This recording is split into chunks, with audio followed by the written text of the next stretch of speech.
Baik, Assalamualaikum warahmatullahi taala wabarakatuh. Bismillahirrahmanirrahim.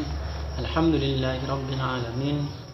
Hamdan syakiran hamdan yuwafi ni'mahu wa yukafi'u mazida. Ya Rabbana lakal hamdu wa lakas syukru kama yanbaghi lijlalali wajhika sultani. Alhamdulillah, pada kesempatan ini di mana puji syukur kita panjatkan kepada Allah Azza wa Jalla, di mana pada kesempatan ini kita diberi kesempatan untuk berwajah kembali, menimba ilmu kembali untuk bekal kita menjadi pribadi yang lebih baik. Kedua kalinya, salawat serta salam semoga tercurahkan deras kepada keharibaan baginda Nabi besar Muhammad SAW. Bapak hadirin, Bapak Ibu yang saya hormati dan semoga diberkahi oleh Allah Subhanahu wa taala.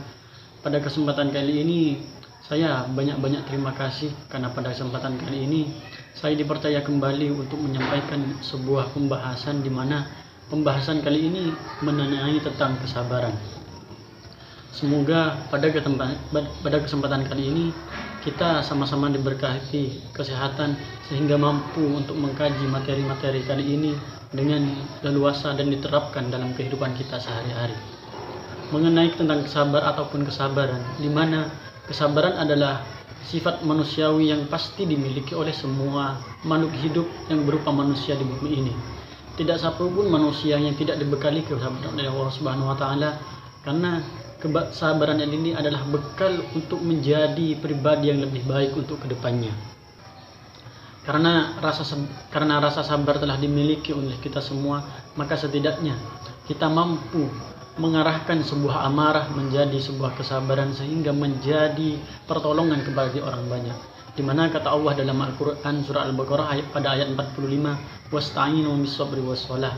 Dalam ayat tersebut Allah mengatakan, kalaupun Anda punya masalah dalam hidup Anda, jangan mengeluh ataupun jangan berputus asa, tapi mintalah kepada Allah, dan solusi yang terbaik untuk menerima masalah tersebut adalah menerima dengan rasa sabar. Karena sejatinya, kembali kepada yang saya sampaikan barusan, bahwa semua manusia mempunyai kesabaran.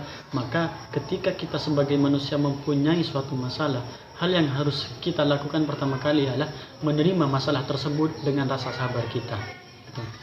Sehingga Allah juga menjelaskan dalam ayat yang berbeda, dalam narasi ayat yang berbeda, tetapi masih di dalam kutipan Al-Quran, bahwa mengatakan seperti ini, la yukallifullahu nafsan illa usaha, yang dimana artinya Allah tidak akan membebani suatu kaum di mana melebihi batas kemampuan kaum tersebut.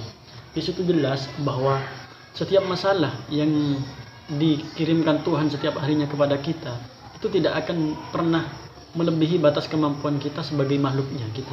Karena apa? Setiap masalah mempunyai takaran kepada orang-orang yang berbeda, sehingga masalah A akan diberikan kepada orang A. Katakanlah kita sebagai pebisnis, maka mungkin untuk berbisnis pertama kalinya, katakanlah seperti saya dan pada Anda semuanya, untuk pebisnis pertama, hal yang diinginkan pertama kali yang diinginkan biasanya tidak mau rugi, ataupun alias dalam kata lain maunya untung terus. Tapi Allah mau mengasih pelajaran, yang mana pelajaran tersebut mungkin masalah yang terhegemoni dalam pemikiran kita, sehingga pelajaran tersebut dinamakan masalah dalam kita, sehingga Allah mengasih sebuah masalah sehingga mempunyai kerugian besar yang luar biasa. Sehingga dari masalah tersebut mungkin Tuhan ingin mengajarkan kepada kita bahwa seharusnya kita ini bersabar dalam berproses gitu. Contoh lain biasanya yang ingin ditunjukkan oleh Allah kepada kita sebagai makhluknya, di mana kita ini sebagai mahasiswa biasanya ketika berangkat musim-musim hujan seperti ini, biasanya ketika berangkat dan di tengah jalan, biasanya diterka hujan itu adalah merupakan rintangan yang diberikan untuk Allah kepada kita, bagaimana kita menjaga rasa kesabaran kita gitu.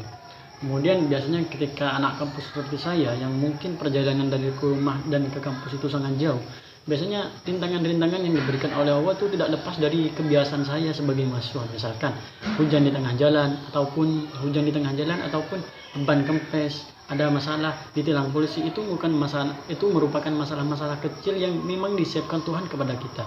Apa semestinya kita ini sebagai manusia harus bisa menanggapi hal-hal tersebut dengan kesabaran. Maka kembali pada ayat yang disampaikan barusan, bahwa hal yang harus kita terapkan dalam diri kita untuk menerima masalah yang datang kepada kita, itu hal yang pertama kali disiapkan itu adalah rasa sabar. Nah, rasa sabar ini akan menjadi bekal kepada kita semuanya. Kemudian rasa sabar ini kemudian Allah sangat mentoleransi kepada orang yang sabar, bahwa dia mengatakan bahwa Allah Subhanahu wa taala sangat dekat kepada orang yang sabar. Katakanlah dalam ayatnya, innallaha ma'as sabirin, saya selalu bersama-sama hambaku yang penyabar. Nah, di sini jelas sekali bahwa dalam ayat tersebut dijelaskan bahwa ketika ada masalah yang diberikan kepada kita, Allah akan selalu datang memberikan solusinya kepada kita. Makanya Allah mengatakan dalam ayat tersebut, kembali lagi kepada ayat pertama yang saya sampaikan, bahwa hal yang pertama kali yang harus kita siapkan untuk menerima masalah yang kita hadapi, yaitu terimalah dengan rasa sabar. Nah, mungkin itu saja yang ingin saya sampaikan pada kesempatan kali ini. Atas kesalahan kata dan perilaku saya, mohon maaf. Wassalamualaikum warahmatullahi wabarakatuh.